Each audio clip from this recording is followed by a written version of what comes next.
Hey, friends, welcome back to another episode of the School of Life podcast. I hope y'all are enjoying this new video edition as much as I am. I see the love, I feel the love, and I appreciate it, especially from my OGs. I have to always shout out my OGs because y'all have been rocking with me since we were in the closet in Madison, Alabama, and not the closet like that. But in the physical closet recording this show. But shout out to y'all. Thank you for the love. I appreciate it. Listen, today we're having a hard conversation, and maybe that's why I'm trying to make light and make a few little jokey jokes.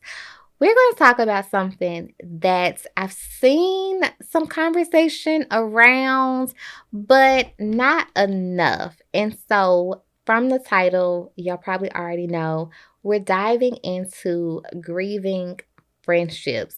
This has been on my mind and my heart for about a year now, but honestly, it's not the first time I've had to grieve a close friend, and not because they passed, but because we're no longer friends. I want to put that out there. But it's something I want to talk about on the show because I haven't before, and I know that I am not the only one experiencing grieving a friendship that's no longer active in your life. So we're gonna have this conversation. We're gonna have a little bit of a deep dive, and we're just gonna get real about what this looks like. Y'all know the drill. Grab your note-taking tools because School of Life is now in session. I gotta pay these student loans. That's adulting. The score doing the most. That's adulting. Moving out of mom's house. That's adulting. But it's all gonna work out. That's adulting. I need a legal side hustle. That's adulting. Cause these bills got me in trouble. That's adulting. Journey's course is never planned. That's adulting. Just leave it in God's hands. Cause that's adulting. So, I want to preface this conversation with the fact that I don't have any solutions. Y'all know on my podcast, I'm good for having a 1, 2, 3, ABC. These are the steps. This is what I did. This is truly probably just a venting session. Now, I do have some lessons I learned, but just want to say up front, there are not any solutions. And so just stick around for the lessons because I'm sure they'll be of value. Now, I am in the midst of my own grief, I should say. And I have to be honest with myself. I am grieving a friendship that I had many moons ago. And I'm also grieving a recent friendship. And I haven't taken the time, honestly, to sit with just what that feels like. It's the weirdest emotion. Well, not the weirdest emotion I've ever felt. It's one of the weirdest emotions I've ever felt because it's not like it was a romantic partner. And I feel like we know how to move on from a romantic partner. Baby, get you a new one. I'm just kidding. But it's easier because you can go on dates. You can whatever.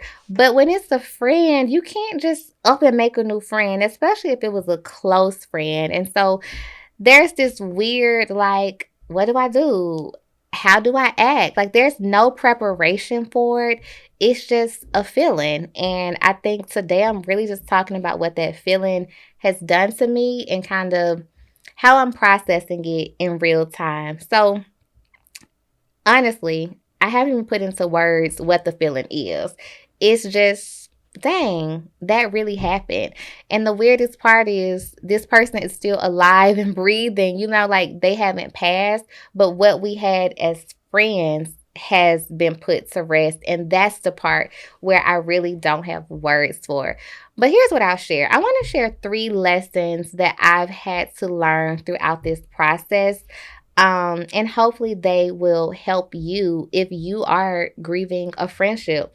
The first one is that it's okay to miss what was, but don't get stuck mentally. So similar to romantic relationships, when you are going through the process of getting over them and moving on, you really have to force yourself to not get stuck mentally because you will easily go into a dark place. Now, luckily, I'm not letting anybody drag me into a dark place anymore. That happened one time and one time only, and I've committed to staying on the up and up, at least mentally. And so make sure you're on the up and up mentally, because you don't want to get stuck somewhere that you can't come back from. You don't want to get paralyzed and numb to friendships in general and what true companionship looks like. One thing that I want to elaborate on is how to recognize the difference between acknowledging your feelings and getting stuck in them. So it's healthy to talk about them. Like, this is a little bit therapeutic for me. I'm not going to get into all the details, but this is therapeutic to talk about what those feelings mean and how they feel and how there's no word, but it's weird. Like, acknowledge that the feelings are there. But if I keep talking about this every day, all day for the next month, now I'm stuck. And now the friends I do have need to check on me, or we need to go see a doctor or a therapist or something, because that starts to turn from the acknowledgement to the paralyzing feelings of numbness, and you're just kind of, again, stuck in what the feelings are. So acknowledge them, but don't get stuck. Find healthy ways to have the conversations and then go on about your day. So that's what's helped me. The second thing I would say is the second lesson rather is not letting a failed friendship stop you from making new friendships. Now, I have been guilty of this because I'm like, I don't need no new friends. I got my best friends. I got my girls. No new friends. Who sing that? One of them rappers sing No New Friends. Drake. It's Drake. Thank you, production team. He was all like, no new friends, but that's toxic. That's not gonna work in the real adulting world. You need friends, you need companions, and it's actually healthy to make new friends as adults. I see a lot of conversations on social media about how hard it is to make friends as adults. I mean, honestly, I feel that it is. I'm gonna just be honest, it is, but it's also healthy to put yourself out there to make new friends. It's all about community building. We need to get back to being a community that supports one another and being in community with like-minded people and sharing goals and breaking bread together. Like, that part is missing, especially across the millennials. I'm calling us out. COVID didn't help at all, but I think there's something to be said about really having a community of people that you can rely on. And so a lesson that I'm taking away from this grief process is not shutting myself out from new friendships and being welcoming and open to what that looks like. And I'm proud that most recently, I'm making some new friends, going out, all of that. Not too much, but I am making progress and being open to sharing, about my journey and my experience and who I am and all the things. The third lesson, which is probably the most important one, and people may not agree with me, but this lesson has helped me move along. And it's 2 words: take accountability. Now, everybody cannot be right in the situation. And honestly, sometimes it's not about a right or wrong. You just disagreed to disagree. What has helped me is realizing and acknowledging that I owned up to my actions. And because I am a self-aware, mature individual, I did that before it got ugly, right? In the friendship context that I'm thinking about. I owned up to my actions and I took accountability. That's the most that I can do. I am not in the business of chasing and begging anyone, not my parents, not a friend, not a boo. And so because that's the boundary that I've set, I'm going to acknowledge where I might have went wrong, stepped on a toe, not been as good of a friend as I should have been. But beyond that, I can't control people. And so you take that accountability, and at least for me, it helps you honestly sleep better at night, because it's not like it's beef or it's not like it's bad blood. I'm accountable for my part, the part I played, in a situation. What the other person does, I can't harbor on that. So, very brief story, without giving all my life experience away. With this one friend in particular, I felt that because of things going on in my personal life, I wasn't being as good of a friend to this person. And a month or 2 had went by, and so I text this person just like, hey, I know we haven't hung out how we normally do. I have this going on. This person passed, got a new job, all the things in life.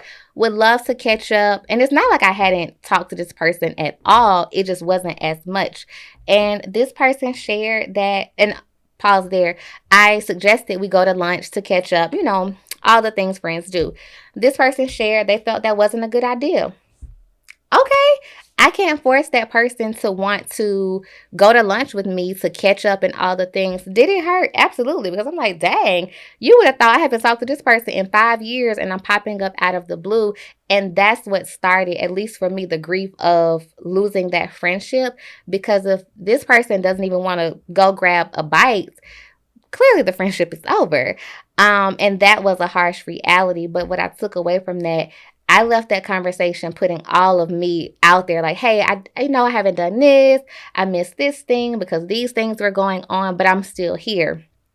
And out of respect for their wishes or whatever the case, it ended how it ended. And so, again, the lesson, take that accountability because it does help you at least be able to say, I did what I could. And a lot of times people don't want to take the accountability. We point the blame, we put the blame on others when really it's their preference whether they want to engage or not. So take that accountability if you haven't because it does help you move along. In conclusion, y'all, friendships take work. They are not linear. They are just like platonic relationships. You have to work at it. You have to put energy in, time, accountability, all the things. And I'm not sure we're talking enough about the upkeep of friendships and the importance of putting in that same energy that you put into romantic relationships. It takes two. Just like in a romantic relationship, it takes you and your boo. In a friendship, it takes you and your friend putting in the work to make it work. And when that doesn't happen or when there is a disconnect of some sort, we as individuals have to figure out what is the best way to move on from this friendship. Like, how do I not get stuck? How do I not let this cause me to retreat from friendships? How do I just keep a positive mind about what friendship looks like? I know people in this world who have not one friend, and that worries me, but I can understand if you've tried friendships before and for whatever reason they didn't work. But we as a people, as a community, we can't allow that to be the narrative because we belong together in community. Look, I don't have any solutions right now. I told y'all that at the top of the show. But my lessons, the 3 things that I shared today, have helped me in this next phase of my life. This is not the first friendship I've had to grieve. And at times it made me question, like, is it me? Did I do something? Am I a bad person? And the truth is, I'm not. I remain selfless. I remain giving, but I'm not perfect. And that's where that accountability comes in. And so no solutions, but we're just going to keep growing and learning in this space. And if you have thoughts, please share them, comment, write me on Instagram. Would love to continue the conversation because this is one where I'm just kind of leaving it as a ... We're going to talk again, but it's going to be a ... for now. All right, y'all, before we get out of here, y'all know what time it is. You're getting some homework. This week, we're keeping it simple. I know we're grieving friendships and we're talking about moving on, but we are going to love on the friends that we do have. So right now, I want you to pick up your phone, send that text to your bro, your sis, your cousin, whoever is in your friend sphere. Send an I love you text. I'm thinking about you. Thank you for being my friend. Just so they know that you value the friendship. And even if y'all haven't talked in a week, 2 weeks, a month, whatever the case, it's worthwhile to reach out because cherishing what we do have helps us to really kind of center what friendship looks like versus being stuck on what we don't have. All right, y'all. That wraps up another episode of the School of Life podcast. As always, I hope you learned something new or gained some sort of new life insight, even though I didn't have any solutions yet. As always, y'all, keep fighting, keep pushing, keep evolving. Talk soon. Want more School of Life? Be sure to like, share, and subscribe.